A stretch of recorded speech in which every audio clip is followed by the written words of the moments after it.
officially call the September 25th meeting of the Undergraduate Student Senate to open at 6:36 p.m. First up on our agenda is attendance. Please scan the QR code if you haven't already. Everyone got that? Okay, next up we have public comment. And first up, I will turn it over to Jill from the Canine Companions Club.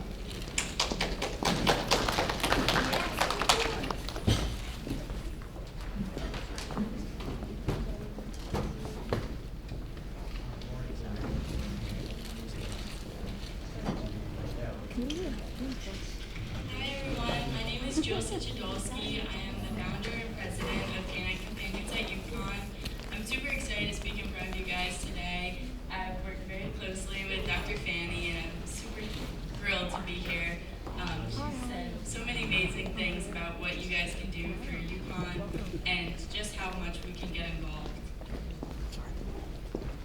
So a little bit about us. We are a registered student organization with over 500 student members now, and we are all about encouraging and helping students to raise a service dog on campus.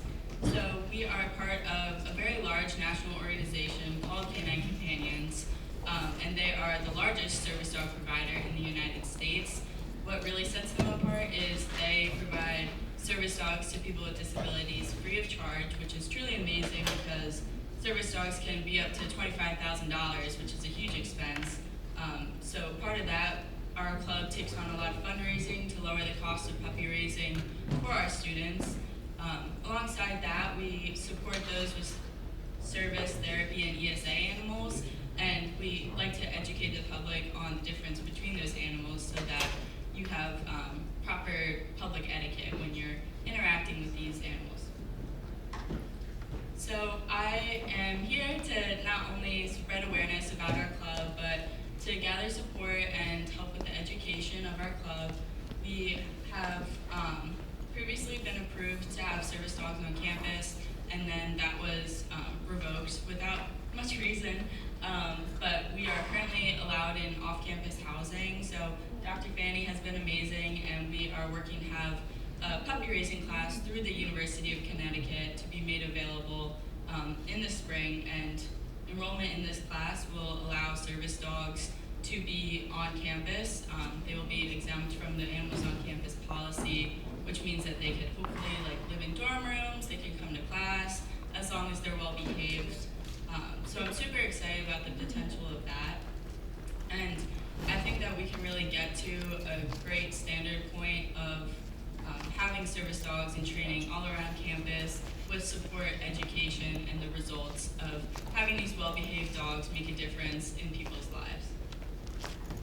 So this is where I would like to open it up a little bit on what will Canine Companions look like here at UConn, because these are some of the adorable puppies that are in our club, and we are so lucky to have a big group of puppy raisers who are ready to take on this responsibility and already have. We do have one service dog in training, the little black puppy. You might see her around campus.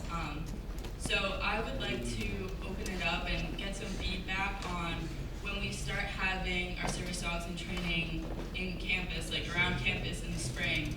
What can that look like to help smooth the transition? How can we utilize this to the best of our abilities? And yeah, if you guys have anything to say, any questions, I'm more than happy to answer them.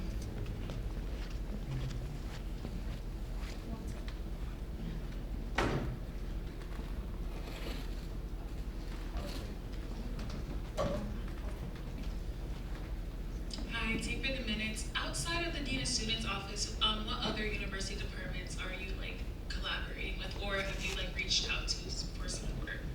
So I've been working with the provost, Dr. Fanny, and I had a meeting with her as well, and she's very supportive of our mission and she's super excited to work with us. I have also worked with the general counsel, specifically the OIE department, and then we've tried to work with Res Life a little bit. We're coming around to that, but most importantly, Professor Amy Safran in the Animal Science Department, she is the one who will be teaching the class in the spring. So she truly made all of this happen. So we have a great connection with the Animal Science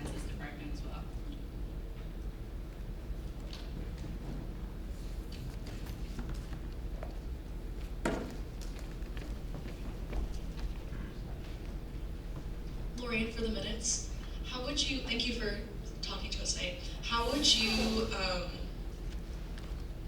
how could we best support this initiative as a USG? Should we like write legislation or something to support this? So, as we are like starting up this class in the spring, we are technically an exemption from the Animals on Campus policy, which was our biggest struggle before this happened. So I've been working on this for about a year, trying to get policy passed.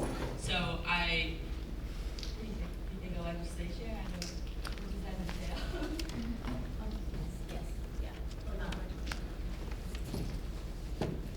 Fanny Hannon for the minutes.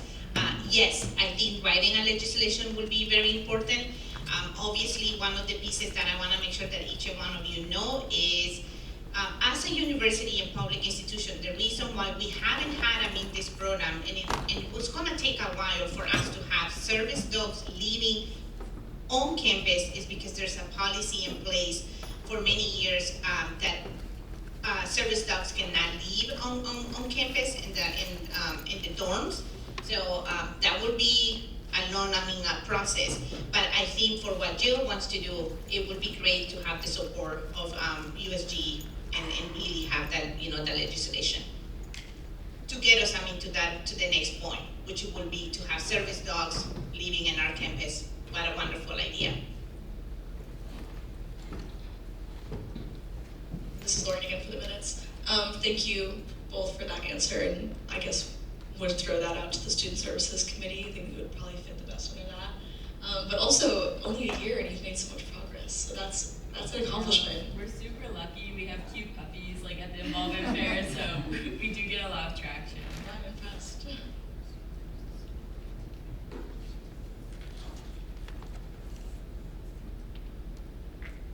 Any other questions or feedback for Jill?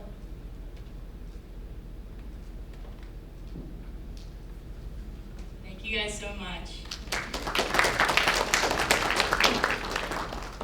If anyone is interested in writing that legislation about the animals on campus policy, please let me know. I'm happy to connect you with Jill. Happy to help set that up. Next on our agenda for public comment is our lovely Dean of Students, Dr. Fanny Hannon, who I will turn it over to right now.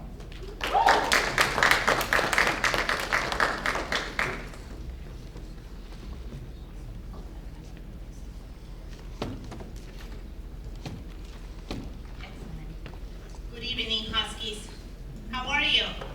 Good. Okay, so it's week 5, right? So I hope that please keep nurturing your body, drinking your water or coffee. Yes, iced coffee. Keep eating, the pizza. So it's so great, to be here with you one more time. This is home for me. I love, being coming to the USG meetings, get to know the senators, and I hope that this will be an ongoing relationship. So I decided, to bring somebody along with me because I don't do this work by myself. I don't do this work alone, and each one of us needs to have a left and right hand, maybe one or sometimes 2 or 3 people by our side doing this great work. So I wanted to introduce as well my left and right hand because I don't do this work by myself. Maureen Armstrong, who's here with me today, and she's gonna tell you who she is and what she does, and then we're gonna continue with my presentation.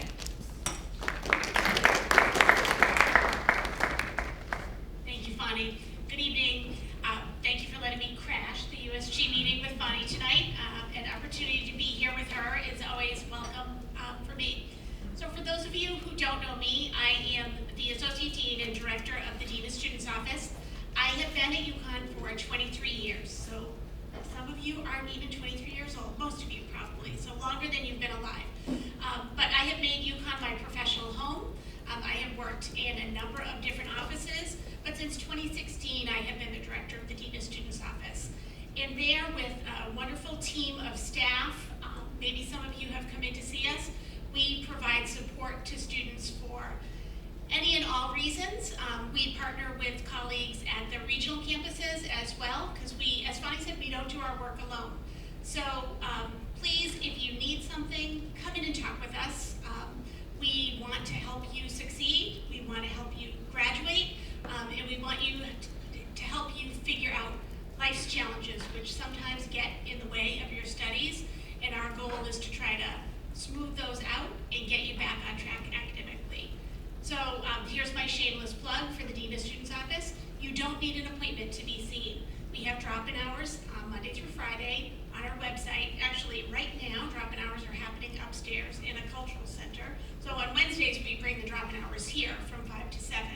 The other days, they're in Wilbur Cross room 203 on our website, and no appointment needed. Show up, and you can be seen at the scheduled time. Or you could make an appointment to meet with an assistant dean as well, if that would be more your style. You don't want to sit in the waiting room and wait for a drop-in hour. You can reach out and make an appointment. But please come see us. There's no reason that's too small or too inconsequential. The folks in the Dean of Students Office have made it their lives work to want to help you. So we want to help you be as successful as you can, and we know that it really takes a team of people to do that. So thank you very much, and I look forward to working with you. Thank you so much, Mauricita. Okay, so very important, everybody, very important. When I was here in the spring semester, I was your interim dean of students. So guess what? The Huskies spoken, and now I'm the permanent dean. So I'm the permanent dean. So I wanted to bring a few updates to make you excited, to keep thinking about how we can continue working together. I want to hear from you. I want more students like Jill that came, and met with me and brought up, her ideas. And that's what I really wanted to continue fostering in all of us for our betterment at university. So you're going to hear a little bit about my vision, what I'm aspiring to do. We're going to really talk about a little bit of students and academic standing. Actually, this is something that it was brought up to me last spring semester. Also, I want to pitch to you Huskies Helping Huskies, but you're going to hear a little bit more about that.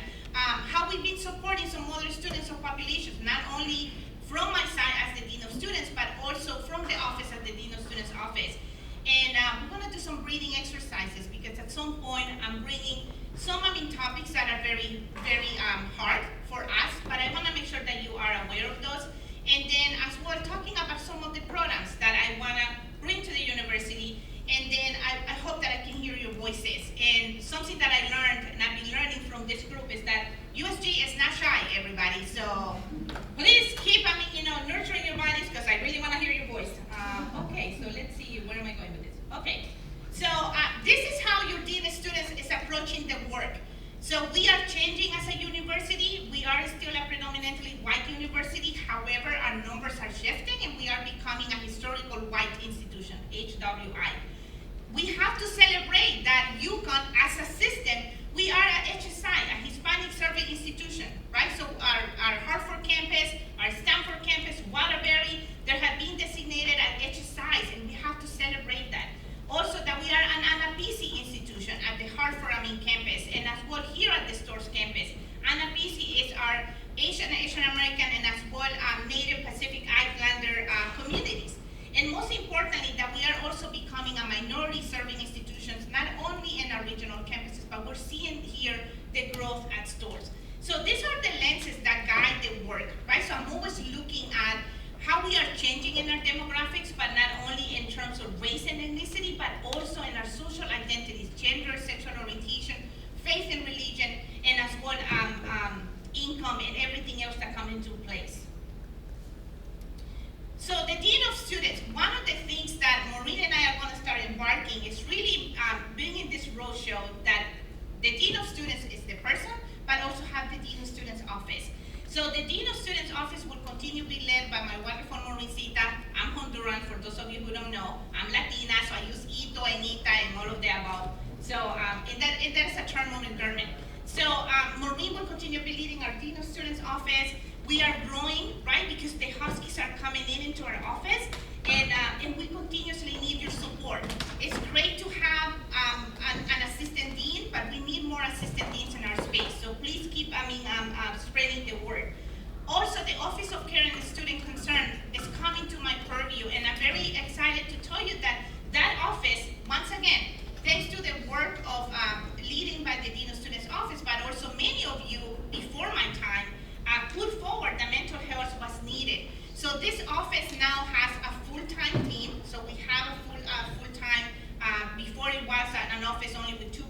now we have more people in that office. I'm in the final stages to hire a new director for this office, which I'm very excited.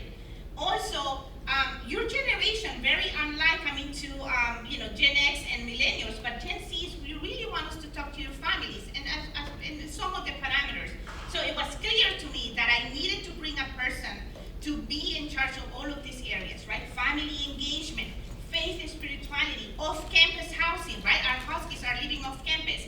And so that area has been led by John Armstrong, who is an associate dean, but also for now is the interim dean of Care and Concern until I hire the next person.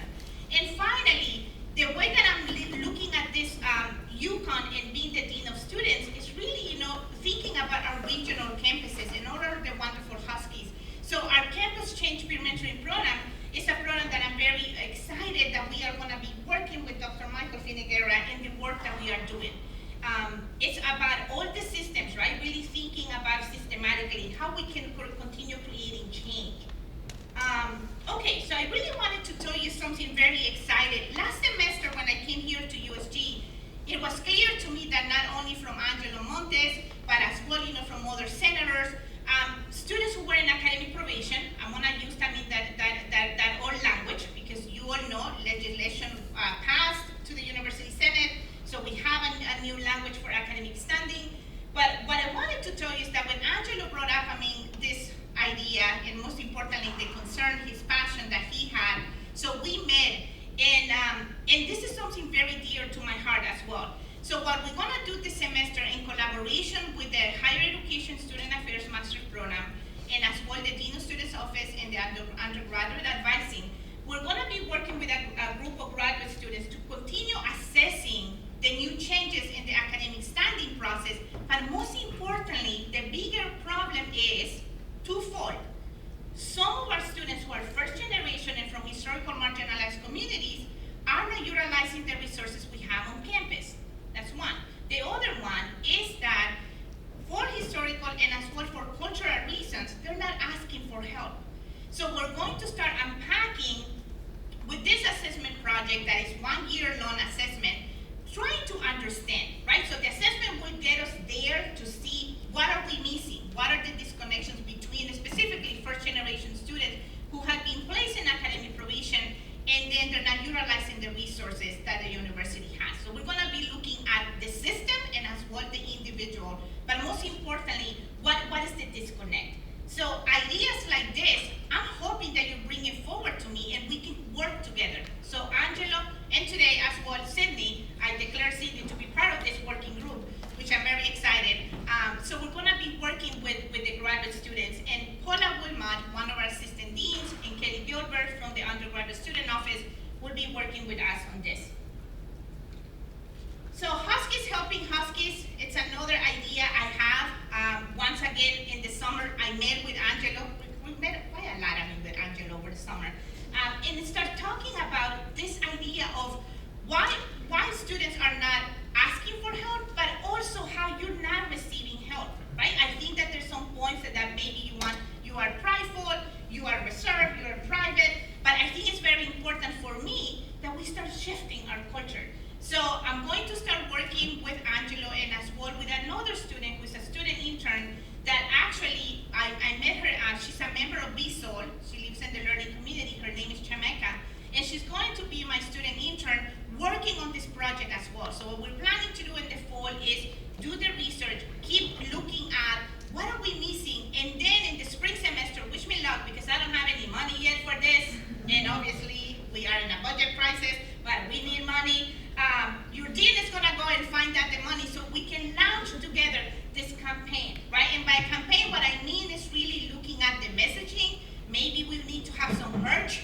Maybe we need to really leverage all of the amazing spaces that you all are moving in, but really how we can continue helping you to ask for help, pun intended. So, and then one of the pieces that it really gives me a lot of joy to tell you is some of the work that we've been doing for the past year. Maureen and I have been together supporting our students. So our Muslim students have been very clear with us. We were having some voids in that particular support for our Muslim students. Prayer spaces. So we've been working really hard to find additional prayer spaces for them. If you're Muslim, you know that your prayers requires a specific time, requires a specific areas that you really need to have. So we are working with university facilities, the provost office, student life and enrollment, to help our Muslim students to find additional prayer spaces. So our Muslim students are not the only ones who have been asking as well for prayer spaces. So I want to acknowledge that our Catholic students and as well our Jewish students have asked and met with us. So we can really, there's a need, right? So faith and spirituality is relevant for many of you. So we need to validate that. Family engagement, like I said, some of the pieces during family weekend, once again, we have already established programs, institutionalized programs for specific communities, but we were missing something as well for our Muslim students. So we had, for the first time during family weekend, a Muslim family day. And I'm very happy to tell you that that is really, it was very successful. We had a full room, 304 ABC. So I'm very happy for that. But also with family engagement, it's so important to me, and with the work that John is doing, that we are continuously talking to your families, and family can be defined by you, right? A biological chosen family, so that is another area. I'm so excited that Jill is here. This is so serendipitous because obviously with canine companions and as well service dogs, that is a project so dear to my heart, dear to the provost, that I'm hoping that we can get this moving forward. I mentioned already the work that we've been doing with our campus change students, which I think it's, I also want to go to our regional campuses and meet with students there. Many of our Huskies are already reaching out. Thank you for those of you who were in the regional campuses and are already spreading the word. So thank you. I see you in the room. I'm not going to be calling you out, but I see you. Thank you so very much. Okay, you know who you are. But the Huskies in Waterbury, Avery Point, Stanford, and as well Hartford keeps asking me, when are you going to come? Can you come? We really need to have more conversations with you. And I love that. And we're going to start going into those regional campuses. Funding sources. So once again, we are in a budget crisis, and I think that the budget from the state is continuously to be reduced, right? So my goal is that I'm going to be applying for grants, federal grants, but also finding other source of funding for the programs that I want to be seeing, but most importantly for your well-being. So the more that we work together, the better, because I think even the budget that USG has is being reduced by year to year. And finally, our students with disabilities, specifically the students who have a wheelchair, met with me and said, Fanny, we would love to do this Power Wheelchair Soccer Tournament. So I'm happy to report that we did it last year, we supported them last year, and next year they want to do that again in April. So those are the few things, and there's more. There's so many more things that I could share with you that the Huskies in my almost 2 years as your dean, you have been bringing forward to me. So you're good so far? Okay, I'm gonna do some breathing because here it comes. So yes, so, and out. So let's do some breathing. Because what I want to share with you next, once again, I want to make sure that it could be triggering for some. If you need to step out of the room, if you need to take some time for yourself, please do that, because I'm gonna talk to you about some, not heavy issues, but I think that it could be very triggering for folks.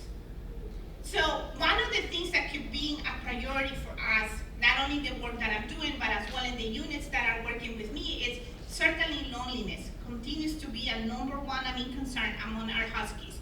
Suicide ideation continues to be a topic that we have cases, and so the more that you keep talking to yourself and as well to your fellow Huskies, and reach out to us. So loneliness is real. You can be part of our community and still feeling that you're not connected to anyone. So if you are a resident assistant, kudos to you for the work that you're doing on your floors. If you are a first year a mentor, please keep doing the work that you're doing. But also keep reminding them, your residents, your fellow Huskies, to reach out. First and second generation college students, right? So our first generation college students keep growing, but I have to tell you, in my year working as the dean, I have seen as well, an increase on our second generation college students, and believe it or not, they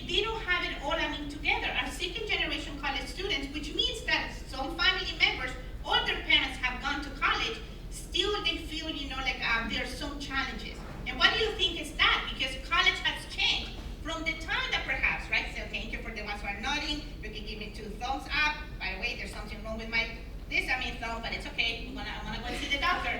But yes, right. So that way, it's telling me that you are paying attention to my beautiful voice. So there are some disconnects between the generations.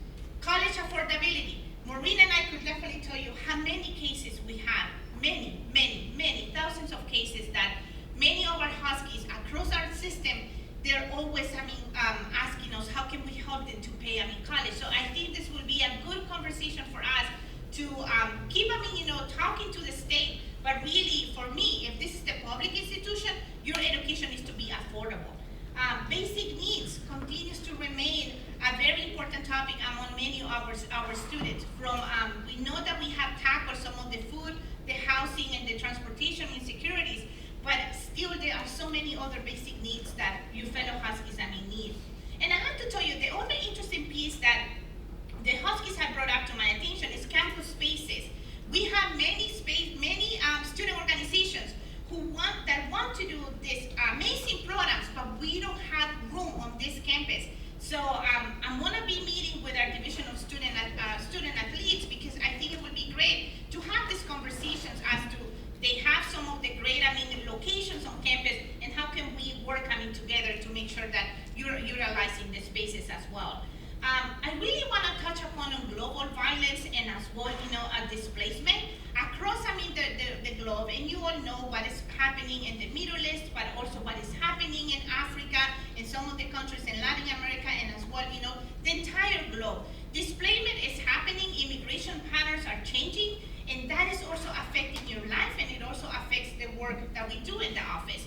So these are the conversations that students come forward with the different concerns that they have. And most importantly, we are giving attention to our off-campus students. This is the work that John Armstrong is doing, because we are growing and we have so many students now living off-campus. Let us breathe again. So if you need to step up. Next time I will dance. Okay. So how are you doing? Good? I'm almost there. Okay, excellent, Husky. So, and finally, I really want to talk to you about some programs, because I love programs. I think that programs are amazing.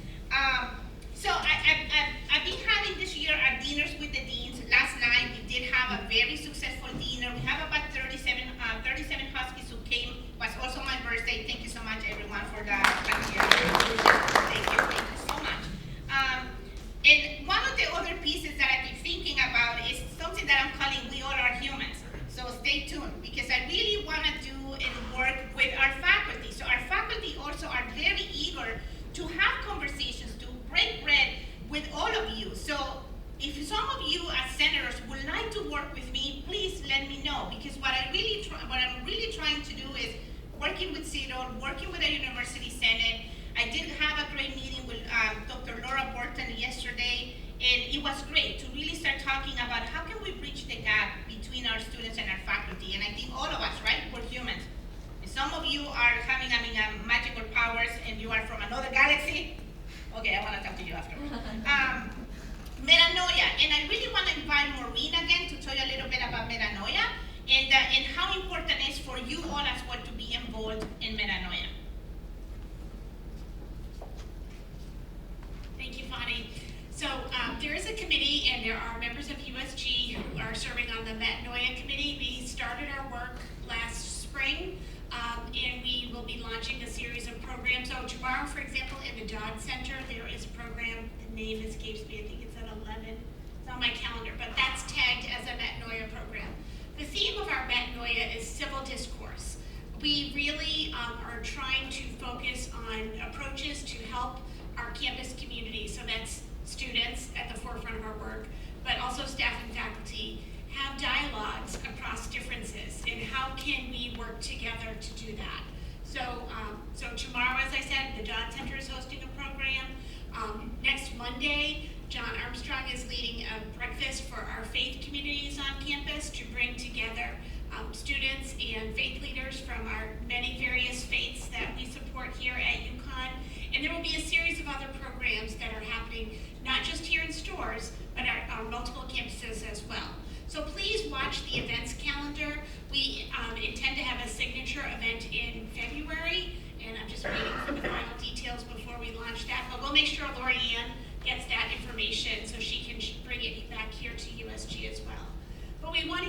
voices. If you have an idea for a program, you certainly could do that as well. And to get connected with the Magnolia Committee, you can email me directly and we can make that happen. But we can't be successful with this work without all of you.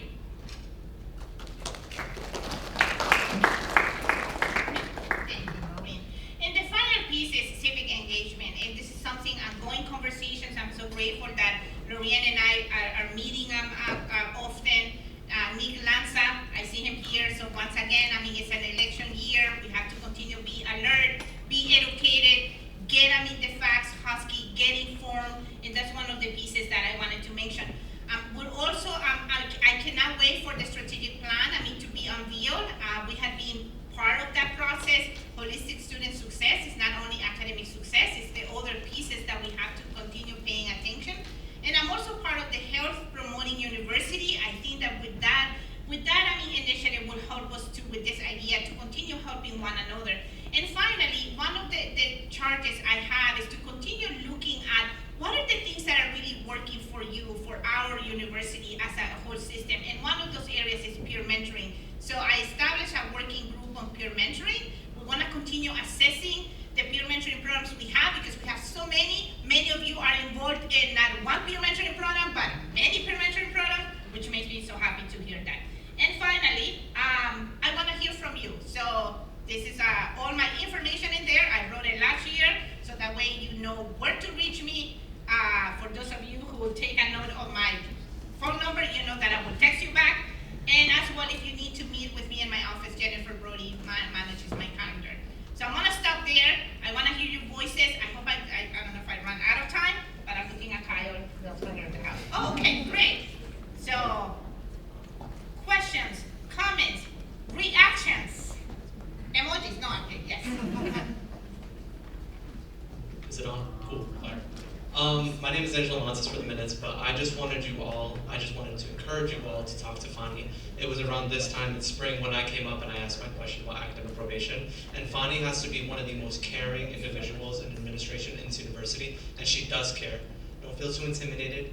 She's right there, she's amazing. She's an amazing individual, and I encourage you all to take part in whatever ideas you have and anything that you want to say.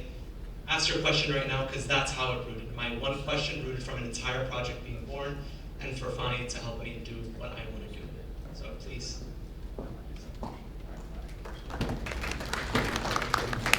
Thank you, Angela. Sorry, 1 second. Yes, no, good.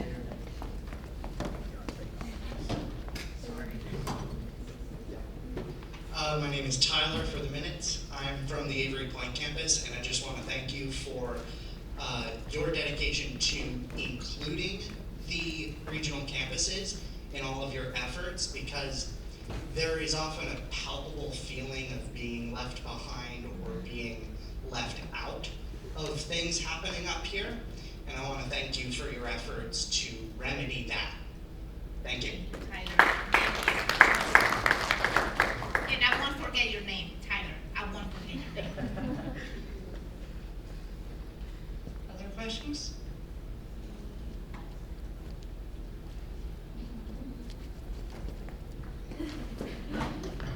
I also have another special announcement. So as Fani said earlier today, yesterday was her birthday. And so if you will all join me in wishing Fani a very happy birthday. We have gotten you a nice little surprise today. So we'll wait for Ahmad to come back out before we start our little thing. I cried last night. Birthday to you. Happy birthday to you. Happy birthday, dear Bonnie. Happy birthday to you. I love it. And you got it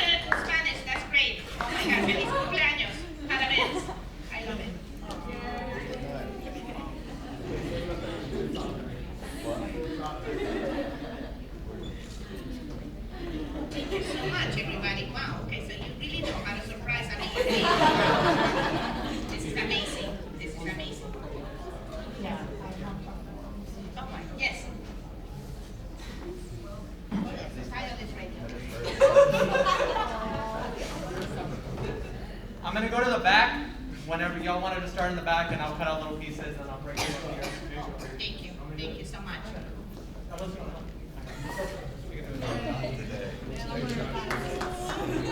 Thank you so much, Huskies. Thank you. This is very beautiful and special. Please remember that you continue to be, because I'm dairy free, the oat milk to my coffee, the almond milk to my coffee, you're the butter to my bread, and most importantly, you are the reason of my professional existence. Don't ever forget about that. And please, please, please, like I said, today coming class, Lorraine was there, because I love having, pop music, like Sabrina Carpenter. Please, please, please, come and ask me, come and meet with me, because I would love to see you, and as well, Maureen, we are here for you. Do not delay, do not wait. So, and literally, I love the Husky love, so please, you can come and spill the tea, because I love having magic. I just love that. Anyhow, thank you so much. Bonnie, Yes. you want to come and cut your first Oh, slide? yes. I'm gonna go. Thank you, Connie. I love you so much, but then I have to leave because we have to get it. Yes. Thank you so much for coming. One more time for Fanny and Maureen.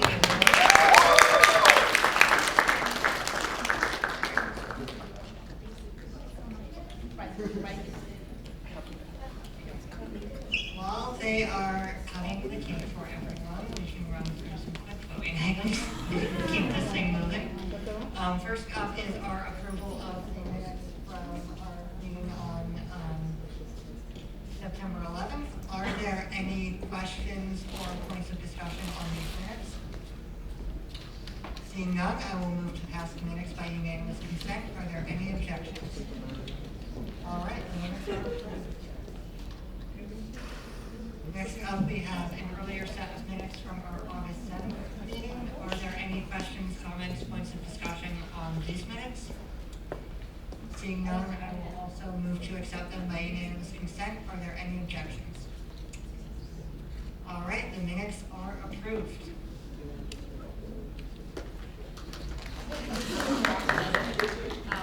Next up, we have our confirmation of Hannah Birmingham to the position of Pan-Atlantic and Interfraternity Council's ex officio senator. Hannah could not be here tonight, but Kat, who will be alternating with her, is here. If you'd like to introduce yourself, you're welcome to.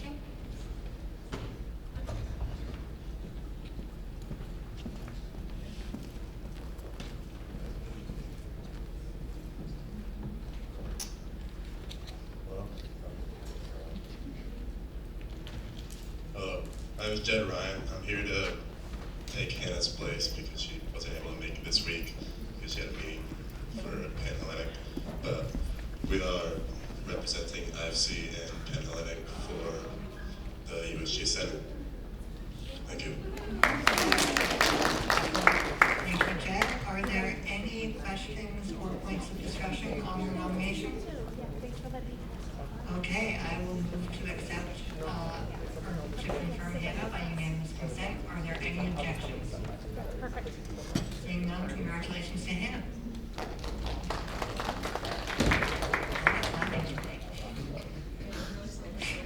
Next up, we have a confirmation of our University Senate committee reps by appointment of our president, and I will turn it over to Maureen or Ahmad.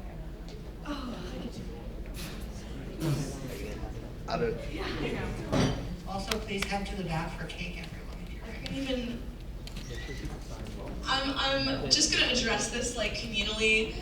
University Senate committees are a really cool way to get to know the mechanics of how this university works.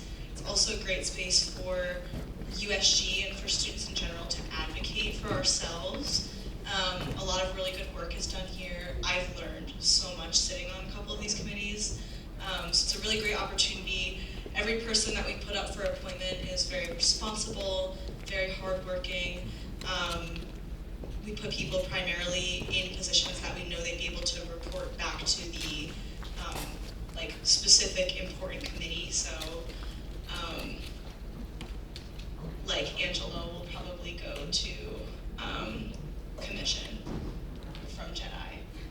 That was as for an example. So That was kind of the reasoning for the appointment, just people we knew, really motivated, reached out about the committees, and are very passionate.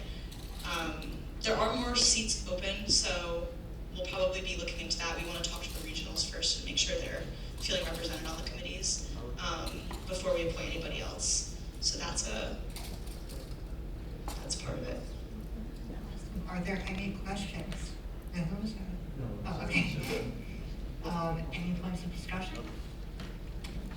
Okay, I will move to confirm all of the nominees by unanimous consent. Are there any objections? Congratulations, everyone. Thank you. Next up, we have a very long motion to disperse $1,000 increase to the DEI speaker welcome event for a DEI speaker, Terrence Floyd, from the Office of the Chief Diversity Officer's Outreach Events and Collaborations Blanket. Okay, I will hand it over to you. Hey guys, so we are trying to bring back a speaker series that we used to do a couple of years ago.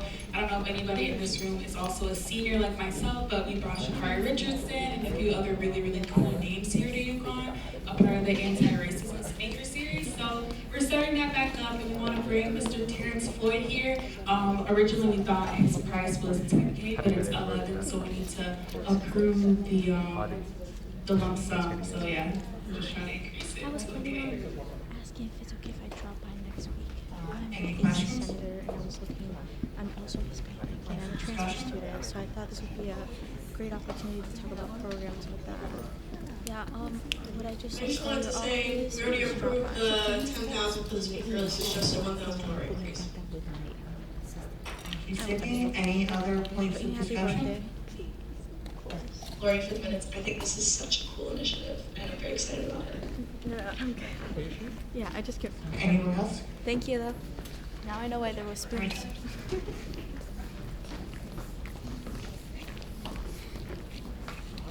Hi, Aretha, for the minutes. Just out of curiosity, who is Terrence Floyd? Just want to know who he is. I'm gonna hand it off to Phoenix Harper. She's my DEI advocacy coordinator who is spearheading the event, so she'll be able to give you a good summary. Hi, I'm Phoenix Harper from the DEI advocacy coordinator. So Terrence Floyd's actually the brother of George Floyd. I don't know if you're familiar with the case. Yeah, with the police brutality case where he passed away unfortunately due to excessive aggression. We just wanted to have him come here and speak about not just experiences with racism and social justice, but also mental health as well, and going through the loss of his brother and it being so public. And like Tay said, we originally thought the price was $10,000, but it's $11,000 for travel fees. So yeah. That is so cool. Yeah, and he talks about, like Phoenix says, a lot of other stuff besides like social justice. So a pretty well-rounded individual, and we're really excited to be hosting him. Anyone else?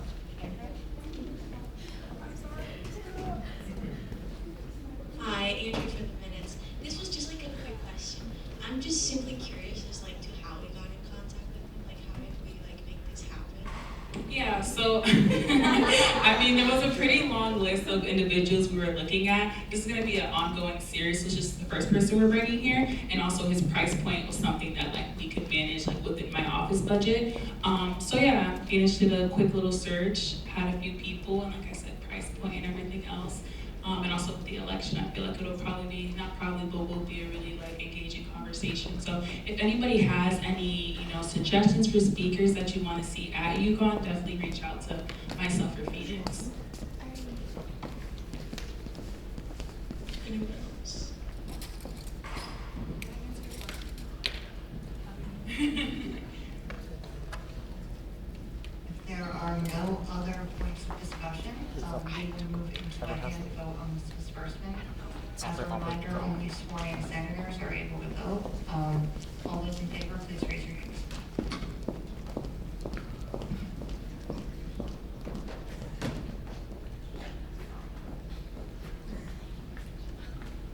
All those opposed? Abstentions? That passes 14-0 to 1 with just me abstaining. Congratulations, Kay and Phoenix.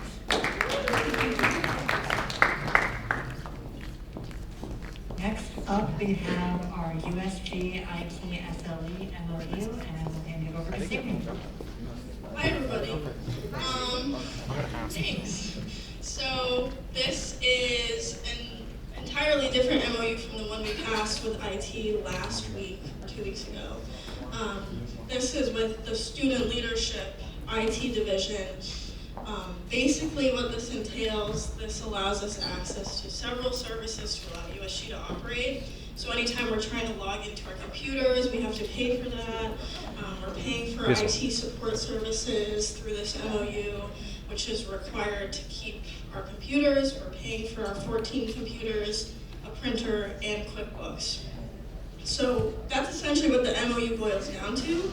It comes out to a little over $45,000. That's written out, I think, page 3. Or I could be wrong.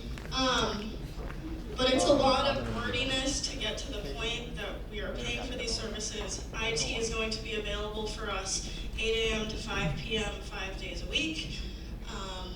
And that is the price breakdown. There's also some clauses in there. They would help us maintain our website. Not that we need that service because Andy's great.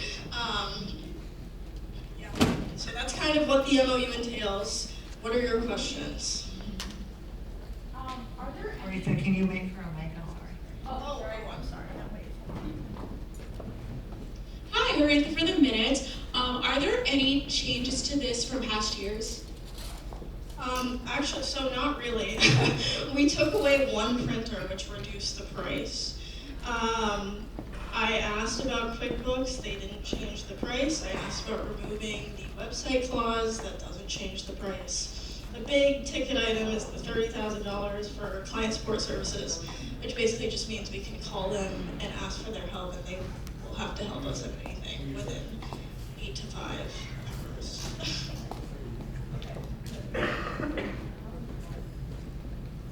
Any other questions? Are there any points of discussion? All right, we'll move into another hand vote. All those in favor of approving the MOU, please raise your hands.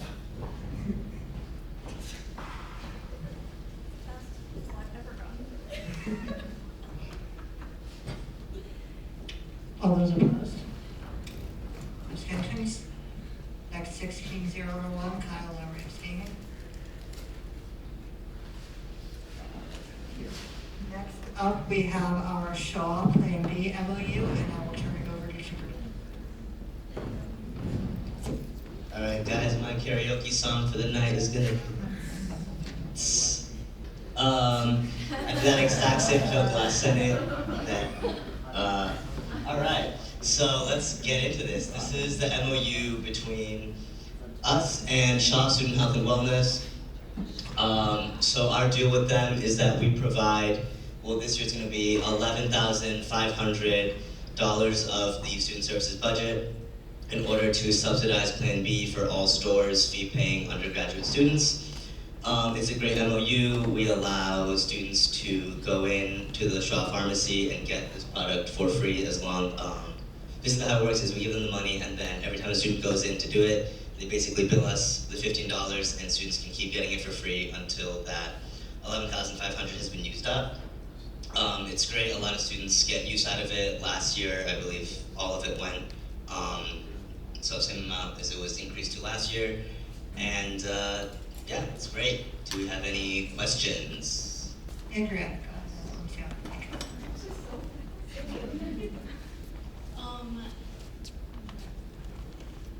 So I was wondering exactly, is there like a limit to how many students can get or something? So we get billed $15 for every time a student can get it until the $11,500 has been used up. There's no like limit on like the student itself on how many products a person can get. It's just you go into the pharmacy and you use it up. We'll go to Josh and Marisa.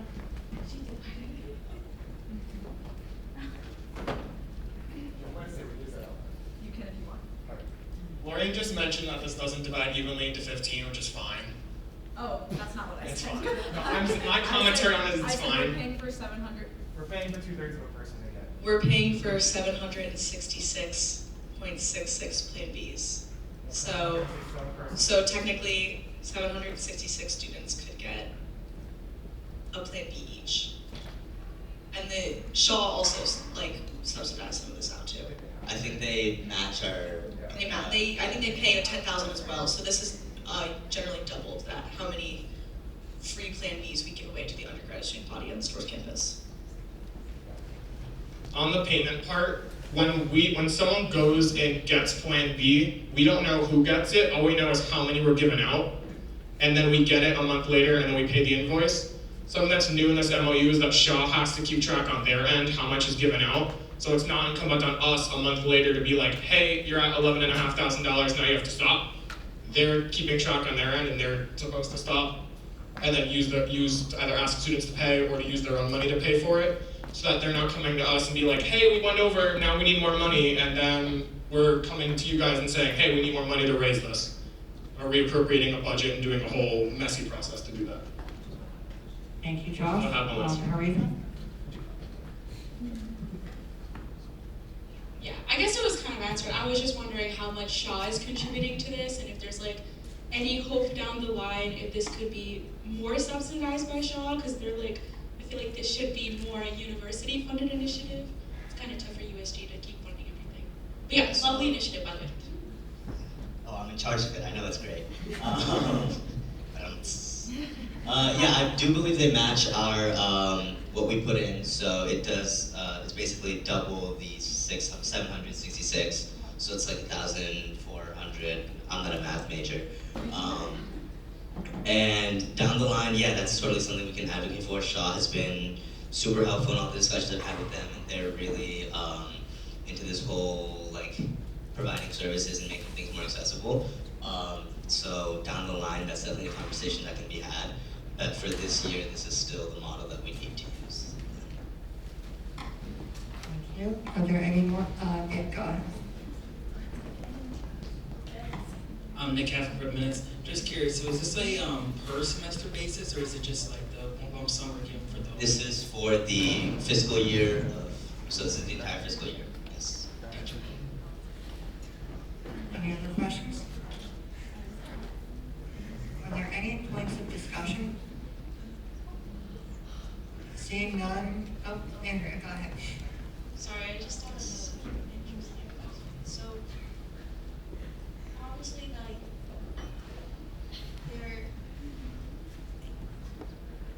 I was gonna say, like, there should be, like, a specific amount of, like, we can't have students probably coming in, like, taking APT a year, like, a semester, right?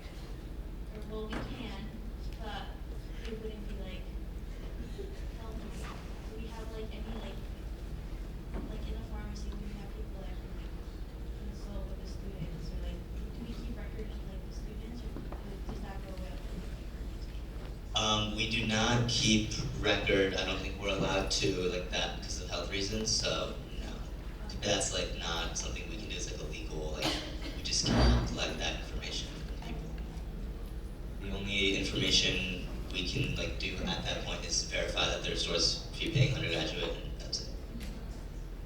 Oh, is that what you were gonna say? Yeah, I was gonna say, Shaw follows their own internal processes for how they pass out medication, and because we're paying for this and our money can only go to undergraduate fee-paying Stores campus students, they verify that before they give them the Plan B. But we don't have any information on which of the students are getting this, which I think is a good thing. Because I think it would be a violation of privacy if we knew who was getting this. Also, this is kind of a side note, but Shaw's actually looking into getting a vending machine in the student union that provides some of the over-the-counter drugs that I guess some of the laws change or something. We're allowed to have over-the-counter drugs and vending machines now. And they're planning to put Plan B in there in the union. So that won't be subsidized by us, but like you'll have to pay for it to get it, but it's kind of cool that it'll be easy to access. Sorry. Thank you. Josh, did you have something? Okay, are there any other points of discussion? All right, we'll move into a hand vote on this. All those in favor, please raise your hands.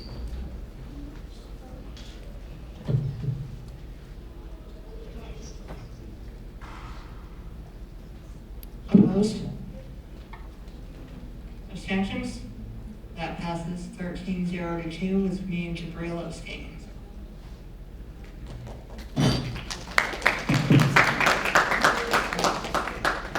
Next up, I'm going to hand it over to Nick with the 100% Democracy MOU. Guys, what are we doing tonight? It's going to be tough to follow Jib, but I'm going to try. So, end of next month, we are planning on having an event, doing a panel discussion with the former Secretary of the State, Miles Rappaport, who, I don't know if you know, wrote a book labeled 100% Democracy. And so its mission is to answer the question is, what would happen if everyone voted? So we have early voting at the bookstore from October 21st to November 3rd. And so one of the ideas of this event is we have the panel discussion. Former Senator Chris Dodd will be there. We are working on trying to get current Secretary of State Stephanie Thomas to attend, and also having Congressman Joe Courtney do opening remarks, and possibly having Congressman Larson there as well. So we would like to have sort of a larger conversation with the community about what it means to vote, having a larger conversation about having early voting now in Connecticut and what that means for students specifically at UConn, but also statewide. And then the hope was that after the event, we would walk over to the bookstore, since it's within the time frame of early voting, and we would give students the opportunity to vote early if they would like. So this is a memorandum of understanding between 100% Democracy, and we are also working with Dodd Impact Center, which one of their dialogues is tomorrow at 11 a.m. So definitely go. We actually had a lunch conversation with the two former members of Congress today in the USG office. So we worked with them to try to do sort of this dialogue. Yeah. Any questions at all? Any questions for Nick? Any points of discussion? All right, we'll have a hand vote. All those in favor?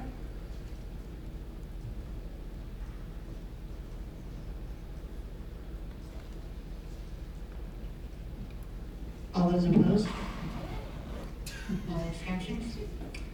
Okay, that passes 14-0 to 2. Kyle Lowry and Olivia Eshu abstaining.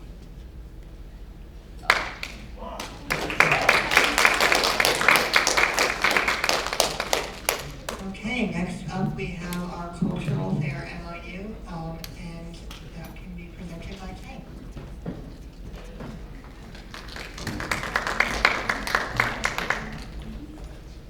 Okay, hey guys, so this is the MOU for our annual event. We do a cultural fair with the cultural centers every year. It's a collaboration with all the cultural centers as well as the cultural programs. And basically this year, we're going to be mimicking what we did last year with having the students go to all of the centers. There are questions that'll be questions on a pamphlet that will be answered in the tour given by the student workers in each center. Once they complete, their tour around the centers, they come to the USG table, show us the completed pamphlet, and get a hoodie. And yeah, it's just a good place to get students acquainted with the centers, to actually bring students to the space rather than doing like an event outside where students kind of, you see the centers, but you're not in there, and it kind of diminishes the value of having the space for people, to come and be in community. So, yeah, any questions? Any questions? Josh? Yes, Josh. Hey. Is there a reason why this is an MOU and not a disbursement vote? Because there's no outlining of what the parties are responsible for doing that's abnormal from any disbursement.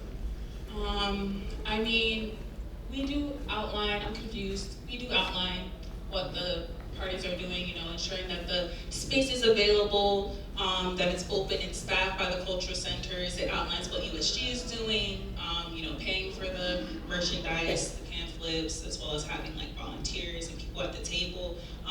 We've done an MOU in previous years, with Ben. And so, I wasn't told that we could do a disbursement request. Typically, we use a MOU, so that's why I did the same thing. Also, this is from the culture fair line item, right? Yes. Okay. Is this all of the money from that line item? Okay. Are you planning to use another one in the spring? Yes. Angela? Angela. Girl, you ate. I just want to highlight Tay for doing this. It's an amazing initiative. Thank you, Tay, for everything that you do in regards to Culture Center awareness and Culture Center fairs and everything that you do regarding diversity, equity, and inclusion. I just want to highlight Tay for the amazing work that she does. Thank you, Angela. Thank you. You're a great young person. Appreciate you. Okay, any other questions? Discussion? Okay, seeing none, we'll go into a hand vote. All those in favor, please raise your hand.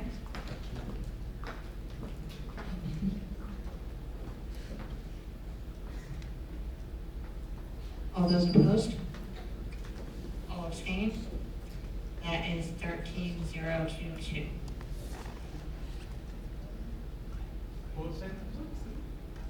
I abstained, and I'm sorry.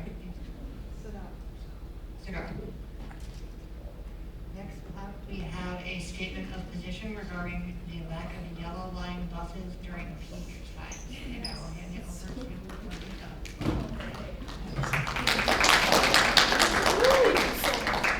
Of course. Hi, everyone. How are we doing? Yay. Okay. So this one, I think it's rather simple. So to give you a little bit of backstory, so I'm in marching band. I play alto sax. I'm there almost every single football game. So we have rehearsals from 4 to 6 on Tuesdays and Thursdays, and from 3:35 to 6 on Fridays. Those times are, so we have rehearsal at W Lot, which is on the other side of campus. It is also where a lot of the commuters park. So given the time that we have rehearsal, the band is really big. I'm talking over 300 students. So this is 300 students, more than 300 students, moving from central campus to W Lot all at the same time, on top of all the commuters who are also trying to get home, because that's kind of when their day ends about. However, there's still only 2 yellow lines during that time, and it leads to really, really packed buses, and I have pictures, I'm not joking, they're extremely packed. And I know students who have literally been turned away because the buses are so full that they can't get on. Not only does this impact like our rehearsal, it just makes things more inconvenient and time consuming for everyone. So basically what the statement position is about is just adding an extra yellow line or 2, particularly during that peak time. I am aware that there have been budget cuts to transportation, and just in general, we have a lack of transportation and Husky Go buses throughout the day, but I feel like this is an ask that can be done. It's just asking for an extra line during like the 45 minutes before rehearsal starts, just to kind of alleviate that demand. Yeah, that's really all it is. Does anyone have any questions? Ms. Phoenix? Hang on, make room.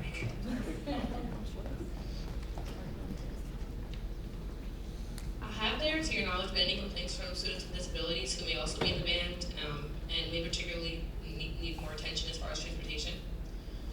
I'm gonna be honest, it is a, those with mobility issues, marching band is just naturally tougher, so there is a smaller population of those with mobility issues in marching band in the first place.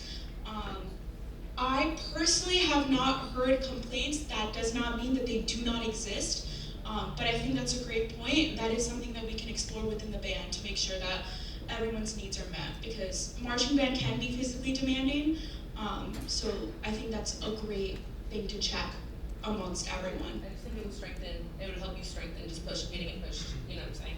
Yeah, got you, thank you. Olivia?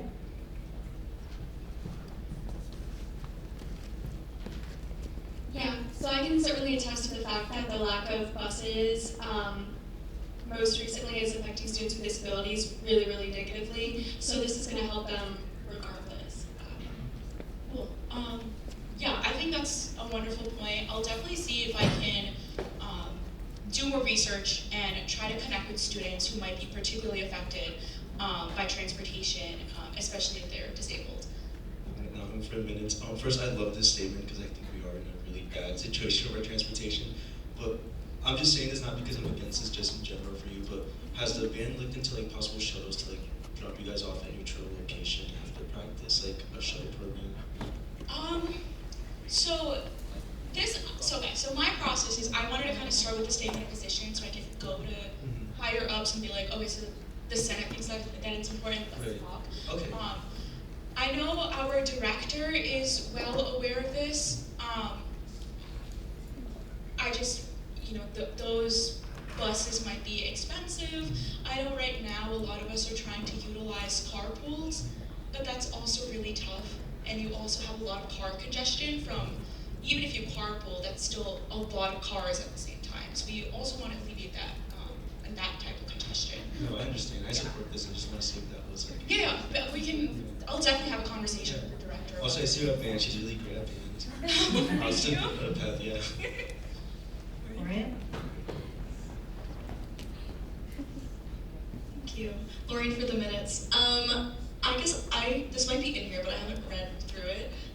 Is there any data in here about how many yellow buses are running is that in there? Because I know sometimes I think usually there's at least 2 running at a time, right? I know this is an issue here, so I'm just wondering if you've got any of the numbers in this. Okay, so I did not put the numbers in there, but I do know that the number is 2.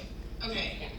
And the 2 is not enough, right? 2 is not enough. Okay. I know, and that is a cut from last year, because last year we had 3 and it was a little better. But especially 2 during that peak time is not working. Okay. Yeah. Andrea? Have we had a talk with student transportation services to get transportation for the students with disabilities? Not yet, but that would certainly be the next time. Yeah. And Andrew for the minutes. I'm a fellow. And is there an estimate on how much more we would be is there an estimate on how much this will cost? So I am hoping that this won't have a fiscal note for USG. But I really hope it won't. I'm looking at Sydney, and I'm not sure if we have that money in our budget. No, I mean is it more than we? Obviously, I don't think we're going to. I would hope not. Right. It's just a push. I'm just assuming if you were to bring this up to Farmers and Parks, right? Is the money do you think the money would be a problem enough that they'd say Yes. Yeah, I think money is a very likely problem in this case. That's why they were cut in the first place. There's also a lack of drivers. So that's kind of why I focus this on just that peak time. I think that's a much more reasonable ask than just saying we don't have enough buses in general, which we don't. That is the much larger problem, but I understand that's probably not going to happen given our the state of our budget right now. So I think this is a much more reasonable and realistic ask. Okay, I have a question. So I see that you have a buzz about buses being overcrowded by band members and then also by commuter students, but we can't forget that the Ville and Towers also uses the yellow line. So I think if you add something in there saying also just on-campus residents in those places, Yes, that would be smart as well. just more numbers.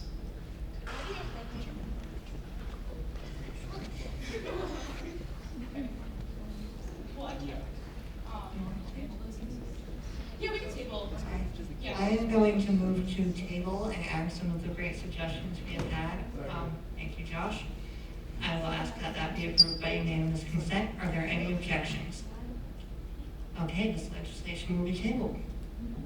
Thank you. Next up, we have an act concerning the undergraduate student governance oaths of office.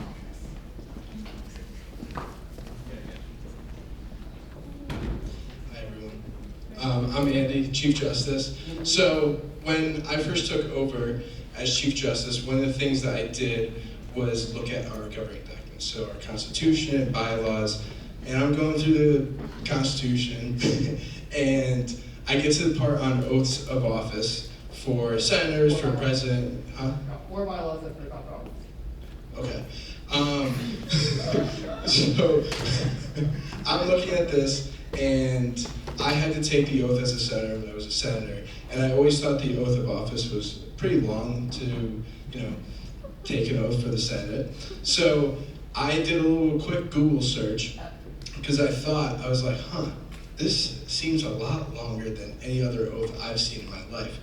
So I Googled what the President of the United States, the oath that the President of the United States takes, and turns out our oath of office was around 2.5 times longer than the President of the United States is. So, with the help of lovely Josh Schulman, we came up, and internal, just went through internal, and we came up with this oath here. Yeah, so this is what this is about, to make our oath short. Oh yeah, so the way that this would go is you would say I, then your name. Do solemnly promise to faithfully represent the students who have elected me and uphold the Constitution, bylaws, and rules of the undergraduate student government at the University of Connecticut Stores. This basically gets at everything our other oath tried to get across, just condensed, and it will take less time. And this is one oath for every single person. So senators, elected officials, this is the same oath they would take.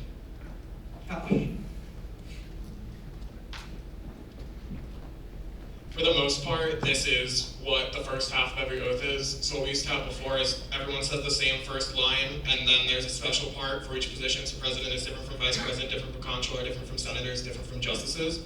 So now it's the same for every single person. So we could realistically swear anyone who needs to get sworn in at a meeting together. So we're not standing here wasting a substantial amount of time. While that is a powerful moment for everyone, it also takes a lot of time. Lauren, did you have something? This is Lauren for the minutes. This is a bad question because I didn't look at what the old one used to be, but did the old one have anything relating to like advocating for the student body in it? Was the word advocate in there? Because for some reason I feel like that should be in this one. It was in some of them. Okay. Not all of them. But I know that's annoying and I'm being difficult. We can add the word advocate into it. Right? I feel like it would be easy to add it. Is that amendment taken as friendly, Mr. Chief Justice? Yes, there is.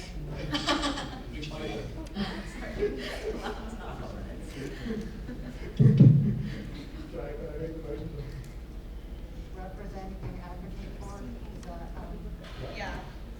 Yes, that was exactly what I had in mind. Okay, are there any other questions or points of discussion? All right, seeing none, I will move to pass this legislation by unanimous consent. Are there any objections? Is that an objection? Oh, okay. Congratulations, Andy.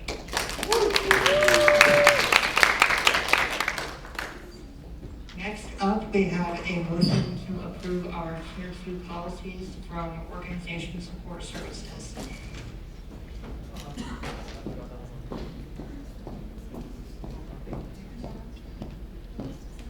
Okay, hello, I'm going to start this one. My name is Angelo Montez. I'm this, I almost said the whole name.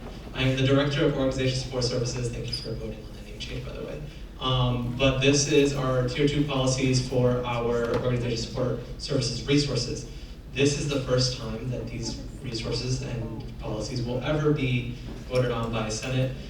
Prior to this particular motion to approve these by the Senate, it was an absolute power that I decided whatever happens, happens. And I can do whatever I want. And I don't think that's right. I think that I should be following what the Senate deems appropriate. Everything in here is exactly what we do for my staff. So, do you mind moving to the table of contents just to, thank you. Literally everything here. So our printing policies, our storage bin and locker policies, our key rental policies, our mailbox policies, our student body lounge policies, our student body lounge reservation policies, and our USG conference room reservation policies. So all Tier 2, active Tier 2 organizations can reserve these spaces for absolutely free, can print out 100 color copies or 200 black and white copies of their flyer that relates to their organization or any materials that relates to their organization, no personal items or posters opposing or endorsing a candidate for public office. And our mailbox services are just us picking up mail for them and then sending them an email saying, hey, we have your mail, come pick it up. If you don't pick it up in 2 weeks, we're gonna send it back. And then our storage bin and locker policies. If you've ever been in our student body lounge, which is right next to the USG office, you'll see a bunch of lockers. Those are for tier 2 organizations. And if you go on the 4th floor where the culture centers are, you'll see a line of lockers outside the AACC.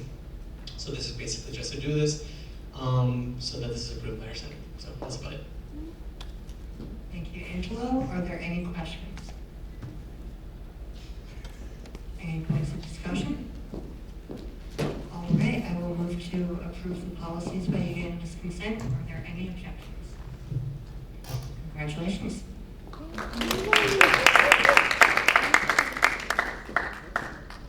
Okay.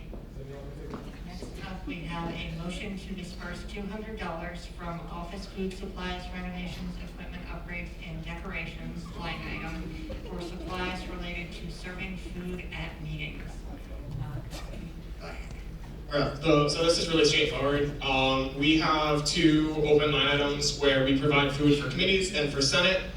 This money is so that when we're providing food, we can provide plates, cups, napkins, serving utensils, things like that.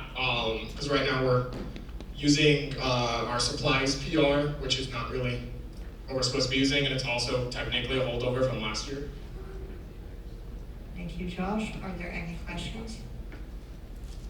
Any points of discussion? All right, well, oh, sorry, I thought you had something. We will move into a hand vote on this. All those in favor?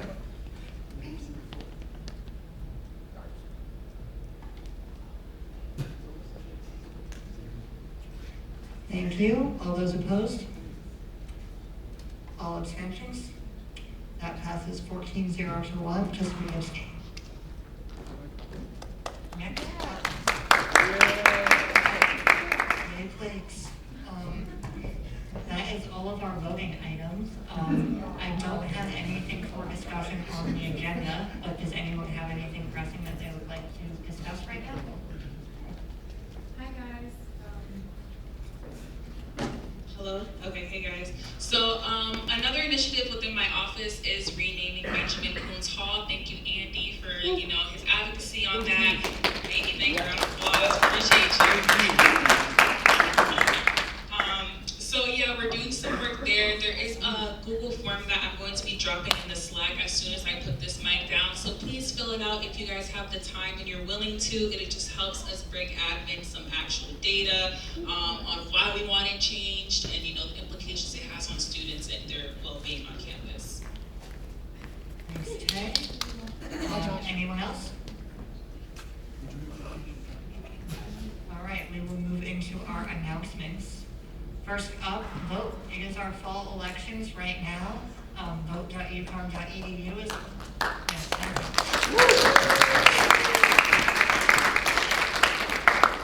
everyone can vote at vote.ucom.edu. Every student will have at least their residential Senate race and multicultural and diversity senators, as well as our constitutional referendum to vote for.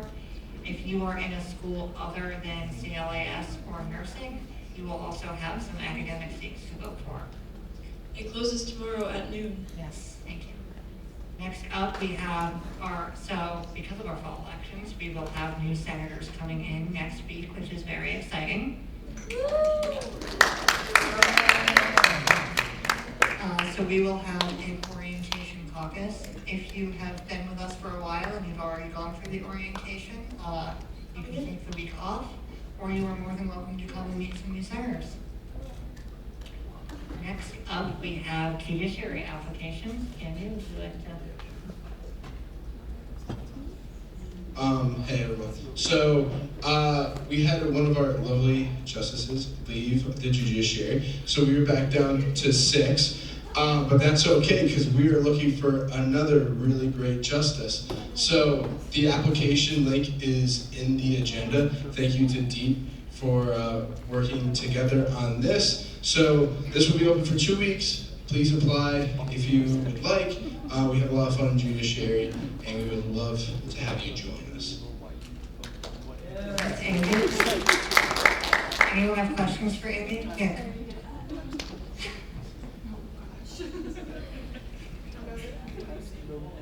Where can you apply? Wait a minute. Where can you apply for this position? Oh, it's like my bad. Keep in mind, if you join the judiciary, you can't be a part of any other part of USG. Yes. Any other questions? All right, our next announcement is that we have some open positions in the comptroller's office. Sydney, if you want to talk about these. Yes. So I do have a few positions open. One funding staff position open, so all the 10 lovely people you see out in the common area in the USG office. We're looking for one new position there. We're also looking for a new operations director, so this has to do with purchasing, so doing PRs with us, working with committees and figuring out what they want to purchase, how to pull it off, and to do their initiatives. We're also hiring a low hours position for inventory specialist. You're basically supervised by inventory director and completing our audits of our tier 2 organizations. So if you're interested, please apply on JobX. I think we're posting this on Instagram hopefully soon. So please keep an eye out for that post. Tomorrow. And you can get the link to the jobs. Okay, tomorrow. Tomorrow. Or tonight.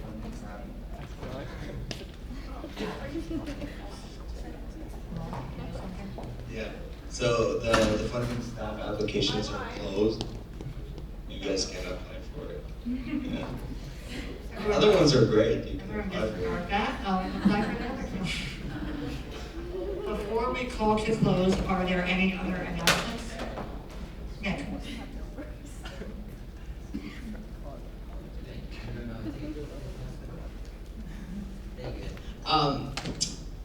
We have voter registration tabling tomorrow at the Dodd Center at 10 a.m. till 12:30 for the panel discussion. So if you guys are available, Liv's gonna send the link in the Senate chat. Please come out. We were very successful last week. We registered almost 300 students to vote. So please be there if you can tomorrow. Thank you. Thanks, Nick. Lori? Building on that, definitely help Nick get people registered. The early voting polling center, I'm gonna say it every time, is opening October 21st. It is open until November 3rd. You need to vote there. If you're voting in Mansfield, if you are voting in stores, please vote at the early voting polling center. We have to show the town that we're actually gonna utilize the opportunity. Otherwise, we might not have it next year. So if you are voting here and you're not doing a mail-in ballot, please do early voting. Thank you. I'm going to. Are there any other announcements? Okay, last announcement is from me. I am doing check-ins with the new senators right now, but I also want to make clear that I am available to all of you if you ever need anything. Please don't hesitate to reach out or just stop by the USG office downstairs in 219. I'm there all the time. Drop in. I will call to close at 8 o'clock. Good job, everyone.